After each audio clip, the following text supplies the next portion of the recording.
What's changed from July? The recognition of family violence and the impact that it has on people's ability to contribute to the relationship, either in a financial capacity or in a non-financial capacity. I love your analogy that it's like an insurance policy, because an insurance policy is something that we never want to use. Yes. We never want to be in a situation where we have to. Binding financial agreement is how the family law defines them, but effectively they are prenuptial agreements or prenups. And we can do binding financial agreements anytime during the relationship or at the end. We've got some fresh new young talent doing some things that I know you haven't heard before. 1, 2, 3, listen. Welcome to Finances, your home for all things financial, investment, money and lifestyle. Hosted and curated by the very talented team of certified financial planners at Burke Britton Financial Partners. Welcome to Finances. I'm Delta Smith, and today's guest is Georgia of Agar Legal. Morning, Georgia. Hi, Delta. This is actually your second podcast. It is. Yeah. Thank you for having me again. You're most welcome. So for any of our listeners out there, if you want to check out episode 61 of Finances, From Banana to the Bar, we covered a lot in that first podcast. We did cover a lot, yes. Yeah. So some of those things that we talked about were the 3 prongs of separation, as you called them, Georgia. I did, yes. So I believe I spoke about parenting matters, property matters, and then divorce is separate to all those two. Yeah, being the final step. Yes. And the last one, which I found really interesting on listening back, was child support and how that's quite separate to that 3-pronged sort of approach that you talked about. Yes. Sits outside of your property settlement usually, yes. And we also addressed the fact that Agar Legal provide advice in family law, but also estate planning. Yes. A little bit in the criminal law space, including intervention orders. Yes. Yeah. Okay. So what's changed in the legal landscape since November of 2023, if you can imagine it's back then? A lot, quite a bit actually. So the family law has changed as of June this year. On the 10th of June, there was quite a lot of updates. Some really exciting things have happened. The first one, or the first, I guess, most important one, is the recognition of pets in families. So support animals have now been recognised, and they can be included. We can make orders for what happens with animals when people separate. We can't make orders for them in terms of where they live or who they spend time with, like we do with children, but the ownership of them and the recognition of the support they give to people in tricky times. Okay. So that's been recognised. Yeah. For the audience, when you say support animal, is that any pet? Yeah, so it's not defined as a dog or a cat. Okay. It is an animal. So it can be a guinea pig, your horse, a bunny rabbit, whatever you find comforts you, yeah. Okay. Yeah. Was that a common... Absolutely, yes. Yeah, a very common thing that people were looking to deal with. Pets were recognised in terms of being animals were recognised in terms of being an asset. Okay. So working animals, greyhounds, horses, things like that. But support animals as your family pet were never recognised. Okay, that's an interesting update to the law. Yeah, it clearly a is. need for it. Yeah. What else has changed since then? What's changed from July? The recognition of family violence and the impact that it has on people's ability to contribute to the relationship, either in a financial capacity or in a non-financial capacity. So the law's been updated to recognise that people may not have been able to contribute to the relationship in any way because of the impacts of family violence. Okay. And it's also been updated to recognise that people might not be able to look after themselves moving forward, or they might find it difficult to re-enter the workforce following the effects of family violence.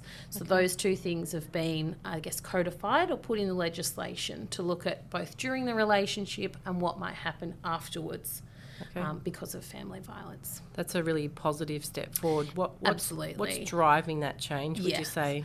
I think the absolute increase in family violence has made it, has brought about that change. There's been lots of cases about it, and the law is really just codifying or putting into the legislation what has happened in the courts.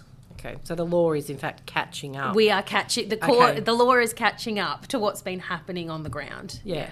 So if I recap, it's recognition that if there's been some form of abuse, whether it's financial abuse, coercive behaviours, Yes. physical abuse, Yes. that the person who was the victim Yes. is not in a position to contribute to the relationship to their full Yes. extent, and then the same once they're Yes. in a position where they can actually leave. Yeah, and so with that, the definition of family violence, exactly as you've touched upon, the definition of family violence has also been expanded to make sure we're covering all the possible elements, which includes things like not being able to go out and apply for jobs, or not being able to go to work, and then the consequences are that perhaps you lost your job. Things like that. So that's been expanded to make sure we're touching all the bases. Yeah, it's a sad reflection of society that we need to do that, but if that's what's happening... It's necessary. Yeah, in the real world, then, as we said, we need the law to catch up. Yeah. I imagine that drives your continued support of the Barwon Legal Community Service? Yes, yeah. So at the moment, the Barwon Legal Community Service is not running their nighttime legal services, Okay. but you can certainly still contact them and get in contact with their family law team. And if they don't have capacity, they have a list of solicitors that they can refer clients out to. Okay. Why was the change in there? I think you said Tuesday nights? It was Tuesday nights, once a month. People rang me and I gave them half an hour of legal advice. Do you know, I think it was volunteers. They didn't have enough volunteers to deal with the capacity. So the demand is outstripping the capacity of the solicitors providing their time and expertise. Wow. Yeah, unfortunately, yes. Yeah, Yep. okay.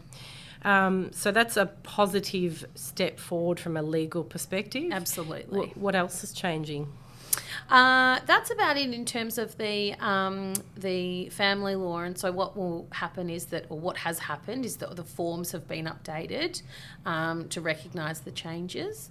The only other thing that has sort of changed that's, I guess, important for people to take into account when they're starting this process is the court is putting a lot more emphasis on financial disclosure.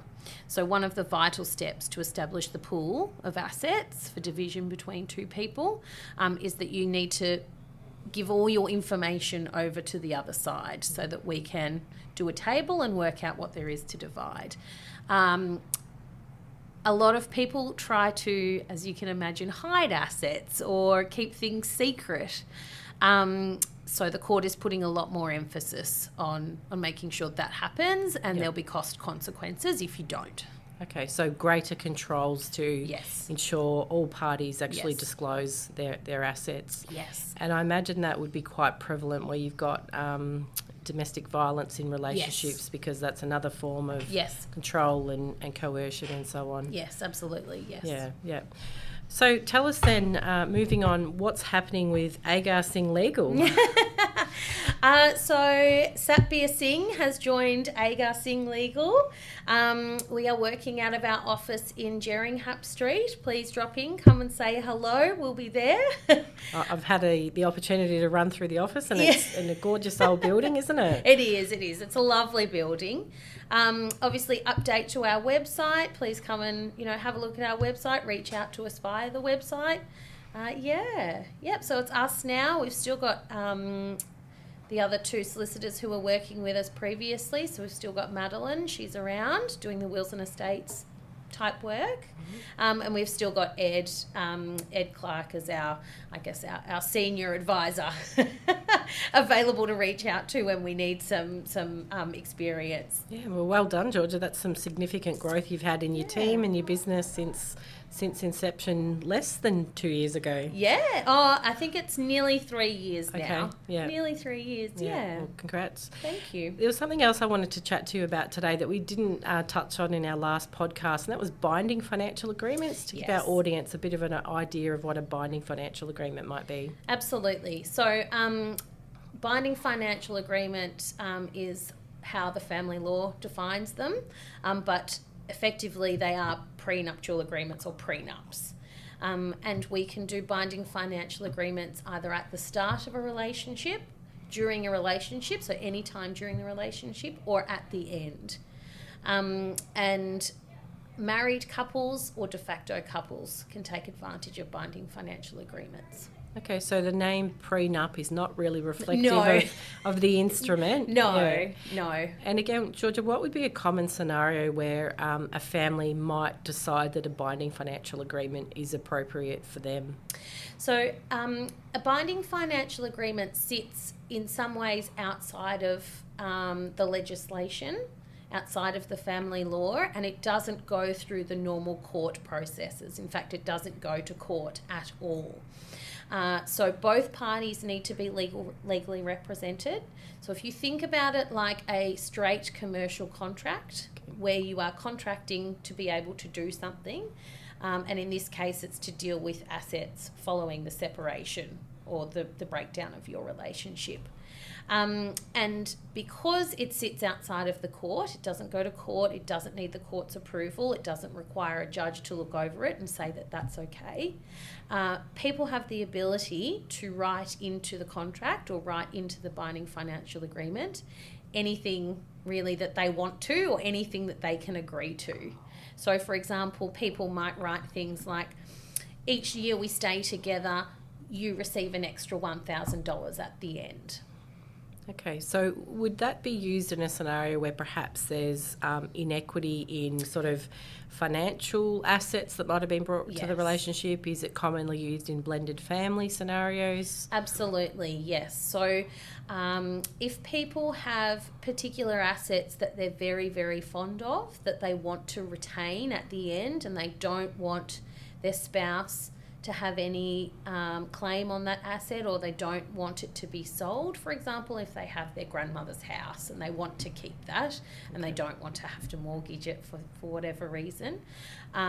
Or blended families is a great example. So sometimes people would write in a binding financial agreement, whatever we bring into the relationship, we take out of the relationship because I want those assets or my wealth to stay with my children and my family that I brought in to the relationship. Are you seeing an increase in the number of inquiries about binding financial agreements then? Absolutely, yes. Yeah. Particularly with the increase in blended families, as you say. So second marriages predominantly, absolutely, seeing a greater increase. There is one barrier I think that people should be aware of, because the process sits outside of, as I say, the court. There are some very strict guidelines about what we have to do to make sure that the agreement is binding and enforceable. And what that means is that it can be a little bit more expensive than anything else that you would do in terms of the family law. My response to that is, if you think of it like an insurance policy. So we're sitting here today, we're having a conversation talking about what might happen in the event of a separation. We deal with it now, we tick all the boxes, we do that, we sign it off, and then if we happen to separate, then it comes into play, and we don't have to go off to court and spend who knows how much trying to have the court decide for us. So it gives you a lot more autonomy over what you want to happen. It's sort of like, unfortunately, people liken it to a will. So a death of a relationship, a death of a person we're making our own choices now, rather than having someone else decide for us. I love your analogy that it's like an insurance policy, because an insurance policy is something that we never want to use. We never want to be in a situation where we have to. However, we have that safety net, or we have our intentions clearly, in this case, noted and contractually agreed to. That's a really good analogy to utilise for people. What else is changing in the law that we haven't already chatted about here, Georgia? I'll put you on the spot now.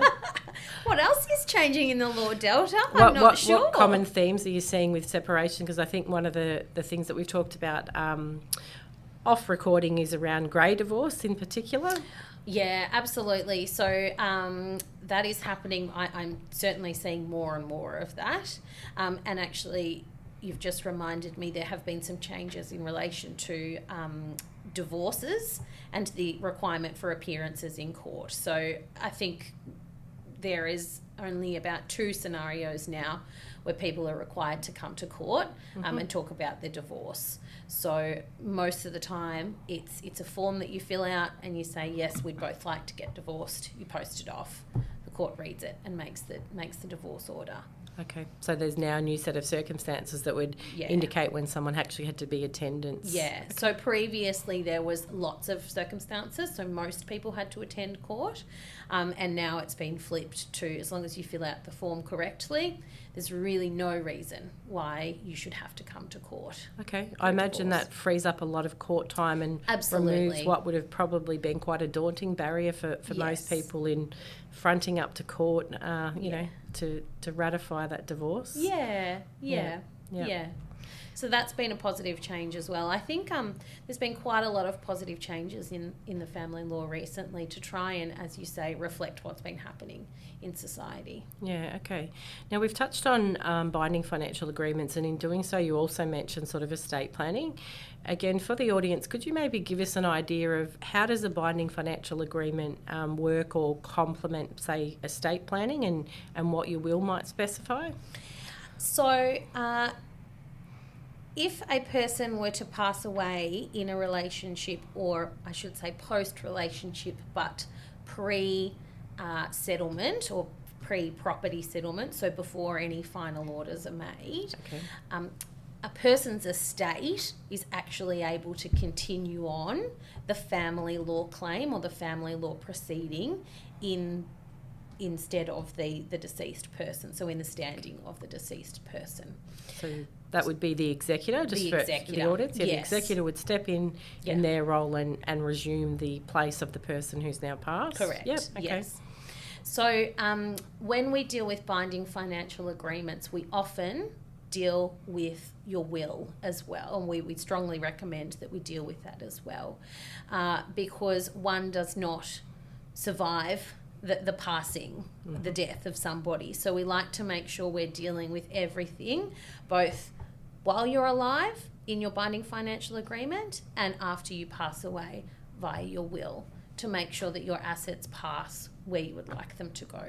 Okay, I imagine that's a common misconception that, yes. that people perhaps overlook. Yes. Yeah. So people often think, like you say, once I'm gone, then that's it. There's no more claim. Unfortunately, that's not the case. Yeah, okay. And when we talk about estate planning, because I know that's an area that Agar Singh also manage, are wills something that people are sort of coming to seek out on a more frequent basis now? I know it sounds a bit morbid, but I know COVID was quite confronting for a lot of people in organising their, what do we call their adult admin? Life admin. Yeah, yes. Including wills and those types of arrangements. So I'm seeing a lot more people come in to do a will and talk about their estate planning needs. I think as people's wealth grows, as people are buying houses, they're realising that actually we need to deal with these types of things, because what happens if I do pass away? Or what happens if I'm left in a coma? Who pays the mortgage for me? Okay. Georgia, do you find, we talk a lot about in the financial planning profession this intergenerational, that intergenerational wealth transfer, and we've sort of got this wave of, trillions of dollars that's being passed from, the baby boomer generation in particular down.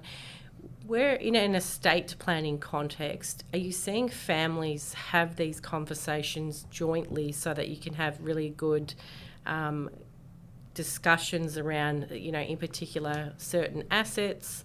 We're certainly seeing a lot of families wanting to gift money to their children, well before it comes by the estate. What sort of themes are you seeing in that respect? Yeah, absolutely. I'm seeing a lot of, we call them round table discussions. Okay. Yeah, or over the dinner table discussions where families are getting together and having a discussion about where they would like to see things move to, and grandchildren that either have been born or are contemplated, not in existence yet. Yep. So absolutely those types of things, and the use of trusts or testamentary trusts in estates are being used more and more, because they're they benefit people for two reasons, or more than two, I should say, but they certainly benefit people from a separation point of view, from a family law point of view, but also from a tax point of view as well. They can be beneficial to the beneficiaries in that respect as well. Okay, so if we talk about testamentary trust again for the audience, yeah. What's a testamentary trust and when does it come into effect? So a testamentary trust is written into your will. So I'll use myself as an example. I might have a testamentary trust. I might have a testamentary trust in my will, and instead of leaving my estate straight to my children, I would put my estate into this trust, and then that would support them or feed them in terms of the trust deed that I've set out in my will for as long as I've written in the trust. Okay, so if your children, excuse me, if your children are minors, would that be where you would see the use of testamentary trust, or is it when they're at adulthood, for example, and they're entering relationships themselves, or a bit of both? Bit of both. So if mum and dad are sitting here talking to you and I about their son who's just gotten into a relationship with a new person, and mum and dad aren't really loving the new person, the new partner, but perhaps they're going to get married and they've been talking about having children, mum and dad are a little bit unsure, they can leave the estate or what they would like to leave to their child, their son, via that testamentary trust vehicle. And then from a family law perspective, if those two... Sorry, Georgia. It's okay. If those two were to separate, that property, as we talk about, we're coming back to the family law now, and we're looking at the pool of assets, that property that's sitting in the trust sits outside of the pool of assets that's available for division between son and his questionable new partner. That's a pretty powerful structure that allows that sort of asset protection then. So it's not bulletproof. Nothing in the law is bulletproof, but it is certainly something that people are using more and more. And what we would deem it in a family law respect is a financial asset. So it's not an asset that you have a direct entitlement to. You can't get it, the money or the asset that's in there, and sell it tomorrow because you're at the whim of the trustee of that trust. But it's certainly there for your benefit. I'm just going to cough, sorry. That's okay. Sorry. That's me. I was holding it on as long as I could. Sorry.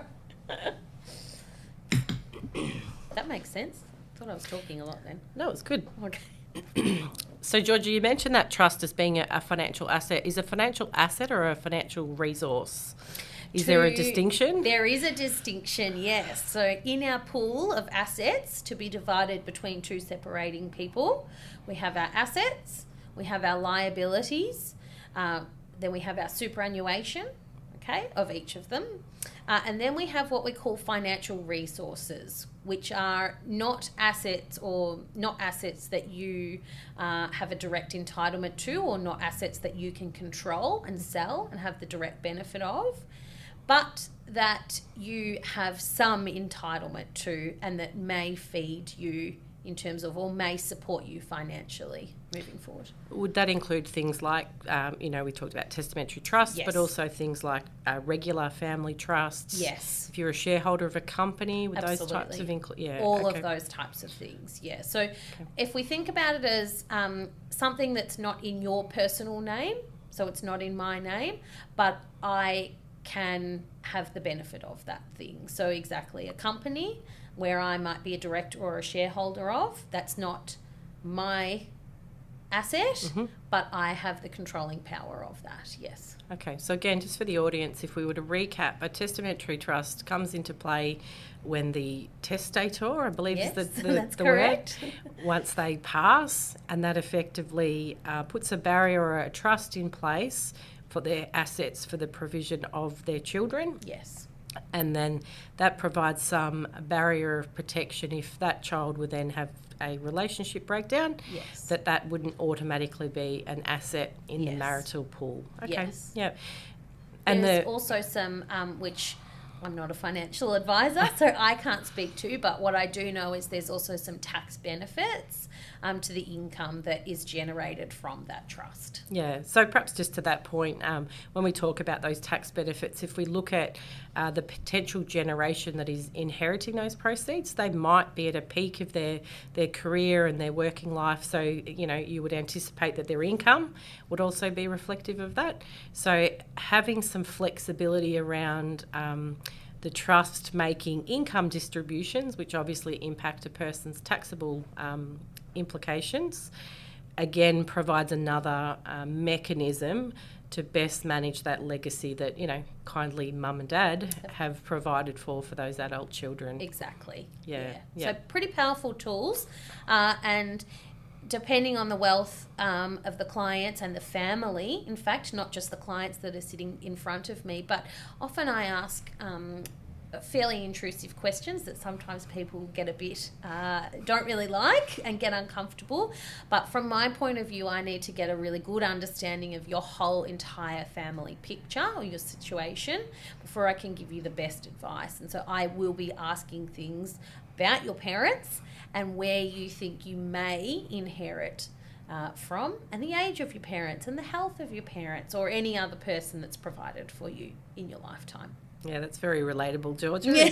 It's all in the endeavours of understanding that client's needs and providing advice that's appropriate for them, though, isn't it? Absolutely, yeah. So it's kind of only half the picture if I'm sitting here and asking you what you did yesterday and what your income is today.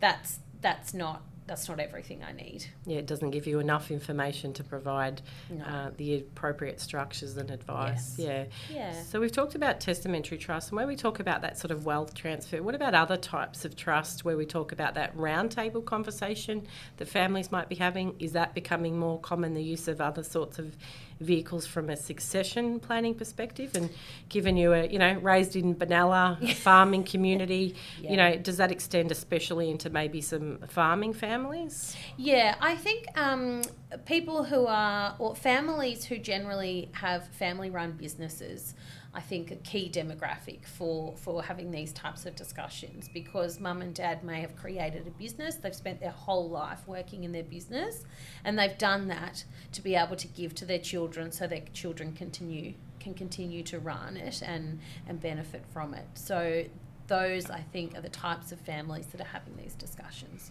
Yeah, and I think, Georgia, even from my time in this sort of profession, the value of land has increased so dramatically that, historically Absolutely. Where you had a farming family, a few children, maybe the oldest son, to generalise, might have been, going to receive the farm, but all of a sudden there's a need to equalise the estate. Yeah.